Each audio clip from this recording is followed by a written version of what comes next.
let's do it. We are doing it right now. Okay. Speaking of which, I know that there was shock value on the last podcast, but lo and behold, the collared shirts are back. Everyone can just calm down.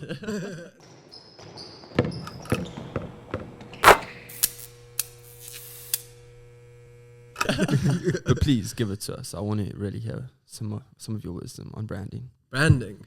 Okay. Yeah. So I have a story for you. So Of course you do. here we go. Wouldn't be a podcast without Mark's stories. Yeah. The back. Buckle your seatbelts. I'm going to take it away. Okay. So I thought about this a lot, and the reason I learned sooner rather than later was because I was coming up with all these ideas when I was young. And I So was wait, still, what made you decide, or what made you realize that branding is such a huge importance this to is everything? this is Okay. it, bro. This Sorry. is the story. I'll shut the fuck up. You did. Joke. Don't interrupt me ever again. Okay. So when I was like 18, 19, I started my first like business by myself, and that was Summer Slim. And in the time that I started, this was like eight years ago. That's a long time ago. I didn't know you, but I knew that brand. Yeah, That's dude, the it's funny thing. so weird. And no one knew that I owned it. Like, not even some of my friends. Because this was the idea that I had was like, I'm going to start this product and I'm going to make it seem like it was an international brand. Like, it's from America. So, like, I mustn't be the owner. And also, like, I'm a guy and I'm selling products to girls. So, like, I wanted to detach myself. So, I got someone to run the social media. I obviously, like, had my input. I didn't let that side go. But I didn't want to, like, organize the shoots and, like, stuff. No one must meet the person who owns this brand. You know what I mean? And I didn't, like, focus on the story. I just focused on the product and the look and what everyone thinks about it. And at that time, like, social media marketing wasn't a big thing in South Africa. It was like 8 years ago. So, like, 10 years ago, it wasn't a big thing in the world. You know what I mean? It only just kick-started. So, like, I just got into it. And back then, like, an influencer here had, like, a really good one. Had, like, 8 to 10,000 followers. And, like, that was big. Like, that was a big influencer. They had a lot of influence. And those days, they had a lot more influence than they do now. Even with 1 million followers, someone back then with 10,000 who promoted a product, you got sales. Yeah. Like, I gave out a product, and what I said to these girls on the first day was like, I'm going to give 20 of the biggest influencers in South Africa product and only post if you like the product. Like, if you don't have to post. So there was no, like, obligation. But that was that your in, and your idea was to use the influencers? Yeah. Okay. So that was like the in, is like, I've got this product that I know works because my sister, I didn't start a product unless it had solved a problem in my life and it helped my sister. And I was like, shit, like, I need to start this and, like, help other people with it. So that was the idea, and I knew it worked. So I wanted to give girl, I didn't want to pay them and say you have to post and then it's all fake. You know what I mean? They're promoting shit products. So it was something that I say, like, if you post, you post. If you don't, you don't. But this is the date. I want you to post on this night. This is when we're launching. And I went to Peru and I came back from this trip and my mom was like, this is just before I was supposed to go on the yacht. And this was one of the reasons I didn't go as well, was this thing just started taking off. Like, sales were crazy. And it just went like 3 months like this, and then it just went back down to like minimal. Like, I was just like, I mean, it was still making money, but it wasn't, after you've seen what it did and you can't bring it back, you're just putting money into marketing and you haven't built this base of the foundation, and there's nothing you can do to save it. You realize there's literally nothing you can do, especially when it's gone so quick. If it was like 3 years and then it starts going down, you can probably save it. Like, you've built it. But this was just, it wasn't a household name. It was nothing. No one knew where it came from, so it didn't mean anything to them. It was just this product that came and went. It was a fad. You know what I mean? People often take a fad and turn it into, like, a year or 2 year long, like, brand. You know what I mean? Yeah, for but sure. This was just a fad. And it's because I didn't put my effort into building those relationships, the foundation, all of that. And that's why, like, the things we started recently have taken off so well is we don't even have a product. Like, with Hauya, there's not even a product. There's just a brand. And it's stronger than ever because we haven't focused on the actual product. We've, like, built so much, and we put so much into building the brand. So it was Summer Slim coming down and starting to sort of lean off of sales just that like a made full you shock. realize. Okay, I see. And that wasn't the only thing. There was another product I started after that I did the same thing again. So it wasn't like I learned the first time. I was young. I I liked the money, and I thought if I started another one just like I started Summer Sim, I can get the 3 months of wow, and then like wing it from there. Yeah, so after that failed, it was like I'm doing something wrong. I'm not building something that's going to be here forever. It's not sustainable. Yeah. I think it's so interesting in today's market because more than ever we're being fed this, what do they call it? Hustle culture. You know, quick buck. Yeah, move and sell. That's all you got to do. Just keep trying to hit those small profit margins. And it's terrible. And you don't make a business out of that. No, you You might make a bit of income, but you don't make a business. No, and then you're constantly having to Yeah. run to try and keep up with that. And you have no steady income, and your investment is directly correlated to your sales. So you have a profit margin, you sell that product, you get your profit margin back, that's it. Whereas now, when you build a brand, if it's strong enough, you can put like 1,000 Rand in and get 20,000 Rand out because the brand actually accumulates the value and returns it back to you in that sense. Yeah. Look, I don't think it's a terrible thing when you start something and it only runs for 3-4 months. You know, you're gonna learn. You're gonna learn a lot. You're going to, especially also if you're dabbling in different markets. But you don't want to do that when you're exactly 35. exactly. You know what I mean? You don't want to have to be restarting companies and brands every single 3-4 months, and so that's the downside. But don't dispute doing it because it will teach you a lot. Whatever if it is 3 months of doing this and 3 months of doing that. Hopefully this can tell everyone don't actually put your energy into building the brand. Yeah, for and sure. not just getting the quick sales. No, you know what I definitely. mean? You don't want to get that feeling of 10 sales a day and then one day it just stops. You know what I mean? That's worse than never having that 10 sales a day. Yeah. Because then you just feel lost. Like you started for nothing. I think a large example of this is people will not see income for maybe like a few months and they think this business is crap, I'm going to toss it away, waste all that investment because they haven't seen return. And they were this close to building a brand and now they've thrown it all away because they did not see the value in a brand. And especially with the older generations, they also don't understand branding per se. So they'll say, okay, we have X amount of money, we need to invest it. And instead of saying we invest it by building a brand, they'll say, oh, I want to put it in a property because I can see the rental income and it balances out on the balance sheet. This fiscal year will be good. Okay, cool. This is 1 year. It's such a finite amount of time. You're talking about the rest of your life. You want to put something in that's going to still be making money in 50 years' time. Even if it's not you, even if it's someone else, you've built something. If you're trying to put a obscure amount of time, just 1 year, 1 fiscal year, 2 fiscal years, it's so minor. You would rather look far into the future. And I said to Mark, I read this book, and there was a small chapter in it about the infinite versus the finite game in running a business. So a finite-minded person sees, we cut costs for this fiscal year by X amount, and it was a good year. An infinite-minded person says, how is our brand impacting the world? And the example he used was Microsoft and Apple. And he said, when Apple launched the iPod, it was a fad, it was a big thing. And he went to a seminar for Microsoft, and Microsoft were launching what they called a Zoom, I think it was, something along those lines. And the whole press conference was just, this is what we're doing better than Apple. This is what we're doing better than Apple the whole time. And so they gave him a product at the end of the conference and he left. And a couple of months later, he went and spoke at an Apple event. And he was going home from the event and he was sitting next to an executive in the car ride on the way home. And he said, I've got this thing and it does this better than the iPod. It does this bit, listed a whole thing. And the guy just turned to him and said, I'm sure it does. That was it. Because they were so... Yeah, they already knew. They were so strong-willed in their belief of their brand that it wasn't, oh, quick, we need to... It wasn't what it does. Yeah. It doesn't matter what the product it didn't have does. anything to do with People it. are going to buy it just because, like, people often say, like, I don't care if my phone doesn't even make phone calls. I'm going to buy the next Apple. Yeah. Like, that's how dedicated Well, think you said it people the are. other day. Like how much different? Okay, obviously the cameras get a little bit better, but how much different is the iPhone 11 compared to the 12? Like not that much No. different. And but often you people buy will go it and you put sit their money there and down. you're like, Do I really doesn't feel? do Do I anything really more, feel but like?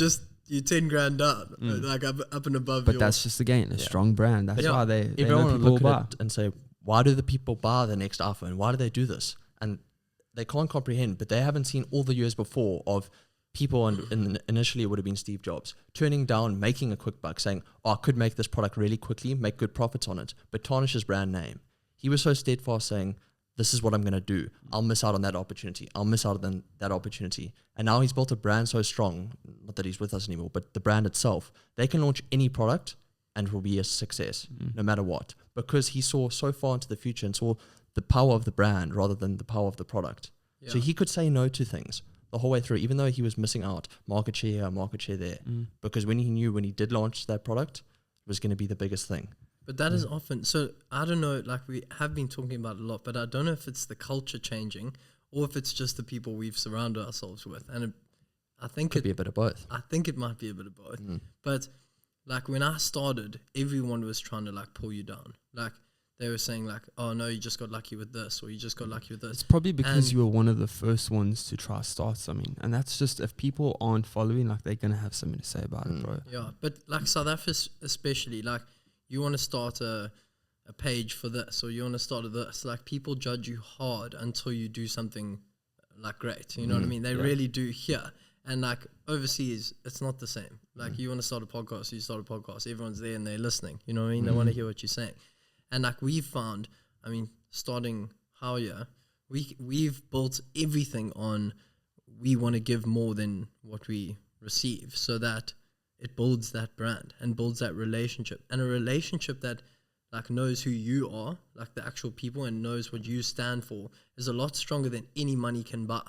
And that's what most people don't realize is like, don't look at what you can make right now. Like we could have charged for this, and people are like, why don't you charge for drinks? You could have made 100 grand. Or why don't you just put an entrance on tickets to this? And we're like, we are not in that industry. If that was our goal, great. Like we would have charged if that was the end goal is to do ticketing, but it's not.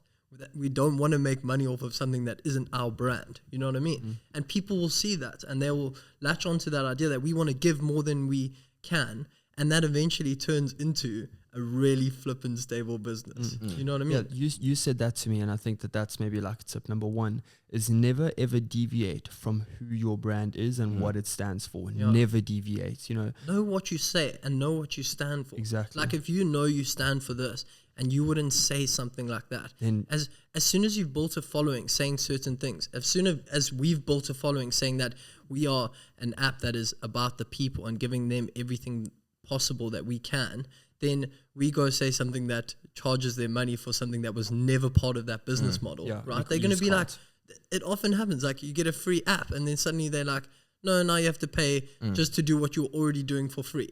It's the same thing as like you for music. If you say like, I like chicken, and then the next day you vegan, and like now you've got all these meat eater followers. This is an over exaggeration, but you get what I'm saying. This is you can't not understand what I'm saying. It's like you've built this following of people that are like, he eats chicken, like he likes meat, and like you built. Or this they following, just, and then if you say something, don't go back on it because then nobody's gonna believe you. You know, like that's why I have to. That's why it it's is like trust. Knowing who you are again when going into something is so important for those specific. But that's what brands are. It's knowing your business, who your business is. That's a brand. It's the same thing as self-awareness. It's a brand awareness. And what's so cool about it as well is all those stressful decisions you have to make. If you know who your business is, it takes half of that stress away because you're not thinking like we'll maybe sit there and say, you know, what do we need to add or what do we need to do next? And we have two options. And one is more focused to the people and one is more focused to quick success or quick money. We'll always just say, oh, it's the people one because that's what we've decided from the get-go. So we don't have these clashes, oh, that could be a quick buck, that could be this. It's always what's best for people. And it makes that decision making so much easier. And then you're not sitting there stressing, you're also not feeling guilty inside. People don't understand how much time goes into that before you see it kind of thing. And I'm the type who just dives into things. Like I'm just like, here's a product, I came up with this idea, this is the colors, this is this, and like it's done. And then Jason sits me down and is like, well, why? Like, why is it like this? Why is it like that? And then you get people who just study like brand identity and they'll take it even further. And there's like a 200-page book on why your product is purple. You know what I mean? Like it goes that deep because there's a lot more. I mean, how quick do you make? I mean, that book, Blink, about decisions you make in the blink of an eye and you don't even know you're making them. But that's that influence that something has without you knowing. Your brain's already triggered in a certain direction. You're already like leaning towards a certain answer and you don't even know why. And it's those things that they've studied or that Jason can tell me to do. You know what I mean? No, for sure. But it's also, it's crucial to understand that because you can become despondent if you don't understand that you see, oh, you know, why am I taking so long to get off the ground? It hasn't picked up in a year. I may as well throw it away. And it's so important to understand the power of a brand, because that can give you that longevity, that can give you that motivation to still get up, because you might not be seeing the money come into your account, but you see your brand awareness go out. Yo, look at the connections. Look at the friends you've made through it, the people that are now believing in your brand. You don't have to see just monetary results. I mean, like we've been going for 2 years now. There's no monetary results, but I mean, we can say that our basis. You build a lot of trust with people when your goal is not to sell them something, but to build the relationship and help them see the brand, you know, so they can identify it. Because think about it, anything with longevity is going to have to be built on trust as well. So not trying to sell them that is the right thing to do, and just building the trust. Almost like the car salesman that Jace said, who when Jace took his car there, not this Jace, Jace Reed, said that he didn't try to sell him a car, he was just more interested in what he had. And that is the type of salesman that's going to get the sale, because will go he back thinks that he now believes that salesman has his best interest at heart, you know? And for you, that's very true. For you in terms of music as well, I'm sure you would rather have 20 million people listen to your songs than 1,000 and making more money off those 1,000 people. You'd rather have your music everywhere. And if you relinquish that, if you don't worry about the money straight away, it's more about the reach. When you do decide to monetize something, you only need a little bit of support from 20 million people, but you would need a lot of support from 1,000. So you've built that network, that reach, and you can do anything from it. And as you say about trust, it's also so important. I gave an example to Mike before we started the podcast. I said, picked up a plastic container. I said, what do you call this? He said, it's a Tupperware. I said, you know Tupperware is just a brand. This is just a plastic container. It's the same thing in the States. They have a Hoover, which is a vacuum cleaner. And that's just a brand. But because it was so trustworthy and so powerful, everyone associates that with them. You know, you Google something, even if you're using Bing or whatever other search engines, everyone just says, oh, Google it. That's the power of a brand. Because they formulated something so strong in the get-go, and now they can't be shaken. They can do almost anything with it. Dude, a prime thing is Facebook. Like, how long did they not monetize a single thing? And still, they never monetized from the user. You know what I mean? They still kept to their straight and narrow. And, like, they did not need to monetize, but the value of that, like, that's the value of the business, is just the brand. They just built a brand of, like, devoted users, and there was no money involved. Not one transaction yet. And yet it was worth billions. But people don't see what that. It offered. It's also about what it offered. Exactly. Like, I feel like building a brand is all about give. It is give. It's give. Yeah. Before you think about anything coming in return. To dry. You don't have life in you.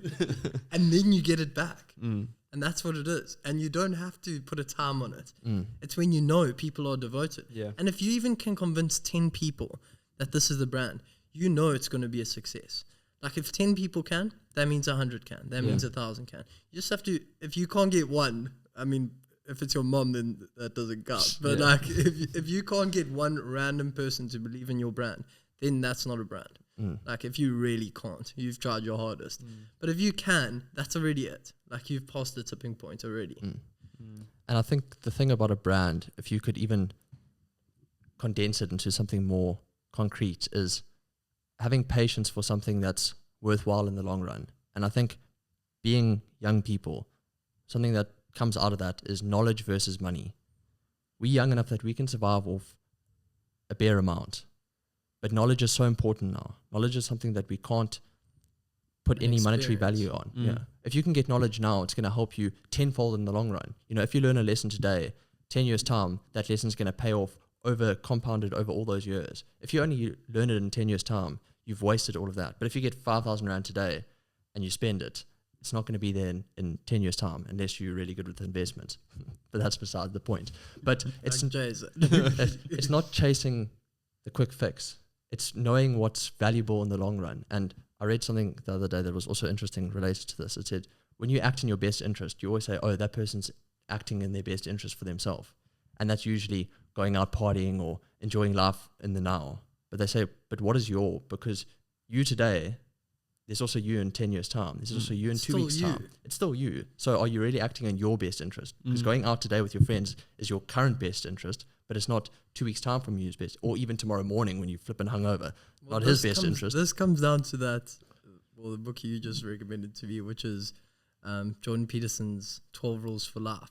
And that is like, you have to have one foot in each side, order and chaos. And chaos for us at this age is just going out jawling every week. But order is saying like, how much can I still do for my future? And like, you have to have that balance. If you're too on one side, like Jason and me is a prime example. He's too on order and I'm too on chaos. And we're trying to get to the middle. Like, that's exactly it. Like, I have to say, like, okay, I'm waking up this time and I'm gonna read this time. Jason just does it. Like, he's so, like, it's so imprinted in his life. He has to do it. You know, he has to feel himself. Whereas me, if I do that, I don't feel myself. You know what I mean? And we trying to find that balance. That's exactly it. Do you just feel like disappointed if you don't do it? Do you feel disappointed in yourself? And like you can't sleep at night? This is a good one. Guys, just reveal me here. Make me open up properly. It's good. It's more of a sense that I know what I could be and I'm not doing it. So if I sleep in or, you know, I don't make my bed, I could have just done it. It would take stress off my day. And a lot of what I do is because I'm quite anxious to begin with. And I'm also, for example, not a morning person. So I know that those are character flaws within me. So crazy. So it's so weird he's not a morning person, yet he's up early. Sometimes I have to drag him out. Yeah. But I'm not, and I'm aware of that. So because I'm aware of it, I know what I can do to ease that. So for example, if I lay out my clothes the night before, it means that when I get up in the morning, it's not, oh shit, what do I wear? Now my mind is all flustered. I'm already anxious. I'm not a morning person, so it's going to make me extra grumpy. Then I'm not pleasant to be around. Yeah. His oats is ready, his bowl's there. So he's ready to rumble. If I do these things, it's like that takes all the negative traits that could be triggered away from me, and now I can just be the best version of myself. You take the power away from it. Yeah, there can only be external triggers. There's nothing that you could have done to change anything. Yeah. And that gives me freedom also to think about what I'm going to do the rest of my time. Advice. Having said that, be careful of slipping too far into that and going too far the other way, which I have as well. And he knows it. So he never used to, but like now when I talk about it, he knows like I won't be 40 years old and I won't say like, shit, I wish I'd had more fun then. He's saying like when he's 40, he can live his best life. But then you only have 40 years from 40. You know what I mean? I've had 40 years before and I could still have 40 years after. You know what I mean? I'm living now, but still like it's 50-50. It's exactly that. You have to know when to draw the line and not let yourself fall into something that's going to like hinder your future. But like Jason's slowly doing that and I'm slowly getting some order. I'm a big believer in how you do anything is how you do everything. Yeah. I'm a big believer in that because that's also why go all in. Go all in, because if you slack in one area of your life, like it's going to show in another. You know, that's why you have to just make sure it's always. But you always also have to have that balancing thought and knowing when to make sacrifice. So a big issue is that you can slip into something that's enjoyable in the current and you'll say, you'll use I need to find balance and you'll party all the time. Or you'll say, so for me, I can sit now and say, I had to work extremely hard the last year of my life, like extremely hard that it probably shouldn't have gone that far, but it was so worthwhile because that period of just putting my head down meant 1 year has changed the rest of my life. It's made so many changes in my life in terms of... You bargained with reality there. I had to make a sacrifice, and that means that maybe one day I can provide for my kids in a better way. So I made that 1 year sacrifice. If that was 10 years, okay, it's too far. I can say that to myself. But I could also say that 1 year was enough. I just had to put my head down.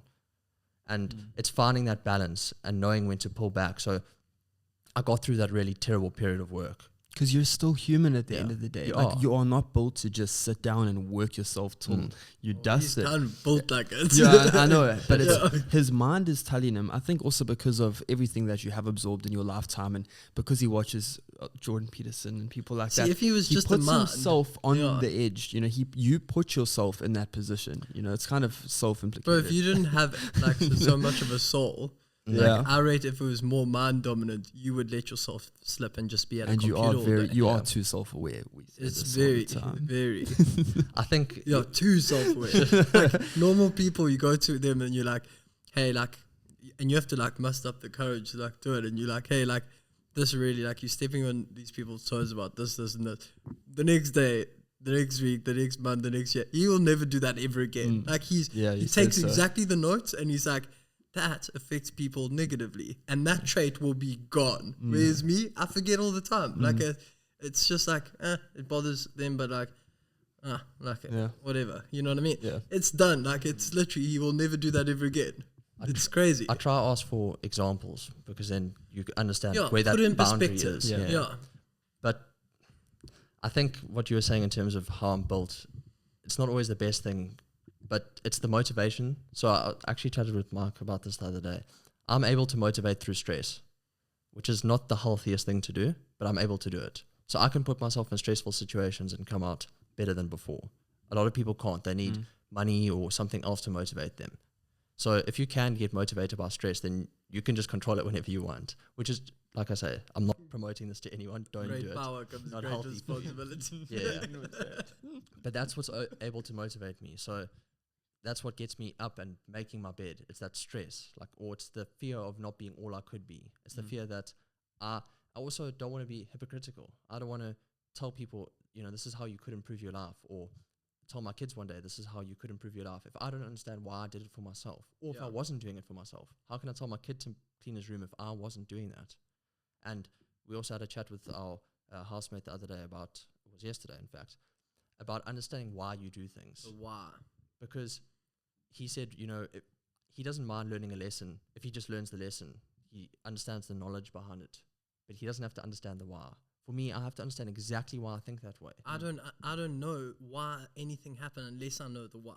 Like when I was studying, it was always like, but why? Like why? You have to tell me why. And sometimes I can't tell you why, and then none of that goes in my head. It doesn't stick. As soon as you know the why, you can get through it. Gives you reasoning. Yeah, it does. There has to be reason, otherwise why am I doing it? It's a waste of my time if I don't know why. You know what I mean? So for example, you say, why do you make your bed, or why do you do this? I know. I can tell you it's because I'm quite anxious. I can tell you exactly why I do it. And then that also allows for me, and I said to Mark yesterday. It doesn't stick. Hey, if you never knew that why, you'd make it for 5 days because you saw it on a podcast saying like, you should make your bed in the morning. But if you don't know the why yourself, it's not going to stick. You're going to do it for 5 days and you'll be like the 6th day, like it didn't change my life. You know what I mean? Yeah. It also doesn't allow you the freedom to make decisions. So if I know the why, and for example, if you wake up and you didn't sleep very well and you forget to make your bed that day, or you don't have time, you can say to yourself, I don't have time. Like everything else is more stressful than that. And so I can leave it for a day. And you're fine with that. It's knowing that boundary of the reason why you're doing everything in your life. And then you can decide why you do things, when you do things, how you do them. And it allows you to also change and to understand yourself and understand your negative traits. I think one thing about me is I'm very self-aware of my negative traits. So something that I notice, just to cut in because it's on what you're talking about, is that when Jace is having a bad day, because for those of you who don't know, Jace scratched his car. Thanks. But so he was having a bad day, and just remind him again. Yeah, well, no, it was bad. I didn't know that that's actually why he was having a bad day until later. But the whole reason. But it was okay, was I'm sure it added to it. I think it could have why been did like I do that? Because that's probably the most exciting part of it. But you didn't come down and bother anybody. You don't. I say this all the time because then you're gonna affect other people's lives, bro. Yeah, so you're He very never aware snaps. of when you're in a bad space. It's himself. Yeah, let that be your bad space Bro, until you it's figure so it out. crazy. Like, when I'm in a bad mood, I'll snap at someone. And then 5 minutes later, I'm like, 5 minutes later, I'm like, that was so stupid. But like, it was so small, you don't go apologize and stuff. It was tiny. But like, to me, I feel worse about doing that. And Jason knows, like, it's only going to affect them, and then it's only going to make him think about it. It's literally a negative cycle. So why even start? Like, don't even start. He literally, bro, he'll bump his toe, he'll do whatever, and it's just like carry on. Like, no more pain than he needs to go through. There's enough already. There's Very enough considerate. already. It's actually it's consideration. Sheds a little tear and goes back to his room. Yeah. But you can relate it back to your business as well. It's understanding what is worth alienating people over and what is not. So if you understand your business, you can say, there was a bit of a shortfall there was a bit of a mistake there, there's something negative there. I understand, I appreciate that. I'll think about it, and let me just continue with what I'm doing. It's not, that went wrong, so throw this whole part of the business away. Yeah. Like, people will do that. They'll run into an issue and they'll say, throw the whole thing away. It's not worth it. Instead of saying, cool, that was interesting. This is what I still got value from. Let me focus on that, and we'll work through those negative parts as we go in every business. And that's where you can say, if you have a product that maybe isn't the best, you can take that product off the shelf and say, well, these are what our good products are, and this is what we learned from it. Instead of saying, rip the whole brand away. Yeah. Throw the whole business away. It's not good enough. Cancel it. And I think a lot of people do that. They try to start a business too early, and they don't see return enough, and cool, they put it off the shelf. And you're thinking, you were right there. So would you recommend anyone wanting to start their journey, whether it's business or whatever, would you recommend them that before they do that they go and they just educate themselves on brand identity? Do you think that's the first thing they do, so that they understand what they are creating? What do they want to offer humans? Like, how does this benefit other humans' lives? Nice, well done. And then putting that out there. Like, as soon as you can benefit, and don't expect return. Like, benefit someone's life with no monetary return. Like, if you've got a wonder product, go see how it can change like 100 people's lives out of your own pocket. Just fund that shit. And when 100 people's lives are changed because of you, the demand is there already. That's 100 people that are now devoted to your brand. And you didn't have to see 1 rand back. You know what I mean? You didn't have to. I think a cool way to figure out because some people might be hearing But you were talking about brand, and that was completely sorry. I just wanted to... but I didn't answer that, so carry on, Jay. No. If you just want to analyze the power of brands, just in one day, try be conscious of your environment and be conscious of everything and what the brand is. And I guarantee you'll see brands pop up left, right, and center. You'll know, oh, this is the brand of my phone. And you'll realize how you actually associate the names of things with their brands. See how many of those are shit products that are just household names?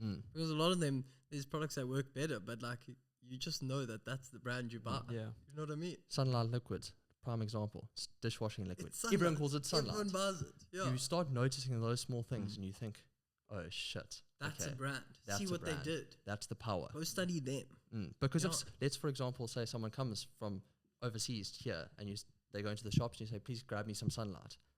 A South African will probably just grab any dishwashing liquid or whatever's cheaper. That person will go grab Sunlight. So you asked me to get Sunlight. That's Sunlight. And so that brand has permeated into an international market just from being so solidified here. And that's the power of a brand. It's on the first thing on everyone's... I mean, we had a meeting 3 days ago and they said they had this idea and they were thinking about it. And then all of a sudden, Howya just pops into their heads. And we've been sort of reserved because of lockdown and everything like that. But our brand was still there. We haven't posted because of lockdown. We haven't been punting it because we didn't want to get people excited and they stuck at home. You know what I mean? It's kind of contradicting itself. Yeah. You can't bring people together during this. So we've kept dead quiet. But because we did, because we put our all into it and gave as much as we could, not expecting anything before lockdown, that was the first brand that popped into the head. And it's not the first time that it's happened. That's what brand is. It's when you're not there. They're still talking about it. I think the best way to say it is your brand becomes synonymous with value. Some type of value. So our value is bringing people together or networking. So how you're synonymous with networking. That's instant. You can interchange those two words. And that's something that's so crucial. And if you understand your business, you understand your brand, that's what it becomes. If you don't deviate from those things, you become your values. People see your values and they just put your name over those values, but they know what they're meaning. Like to Google is to search something because that's their value add. And everyone uses that word synonymously. And that's what you need to try to get towards. If you understand your value, then the name is the face of that value. And that's so cool. And your logo as well. Okay, guys, this is the end of our podcast. Please give you like, subscribe, and do all that other stuff. Before we thank end, you for watching. Yeah, thank you so much. Before we end, Josh, I've been giving some thought to this. Oh, my fuck. Pitbull and DJ Khaled, right? Yeah. They shout their names at the beginning of every song. Yo, why is Josh? They're building a brand. When are we hearing Josh? Oh, Mr. Worldwide. That is a good question. That is a good question. Well, on the 23rd of this month, July, 23rd of July, we've got some new music coming. Are you shouting your name on every track? No, I'm not shouting my name. I need to hear it. Yeah. We just spoke about brands and here he comes just not listening to us. Cancel the whole podcast. Yeah, don't listen to anything we lied. Sorry. Yeah, 23rd of July, I've got a new song coming out. And listen, we've all been playing it in our cars on repeat. So, and it wasn't even finished yet. So it's a banger. Guys. Did you get the message from my mom last night after watching the show? Oh yeah, dude. She was like, you surround yourself with great friends. I was like, so nice. That's encourage drugs. Yeah, mom, don't watch episode 5, please. I watched till the end. She clearly didn't get that far yet.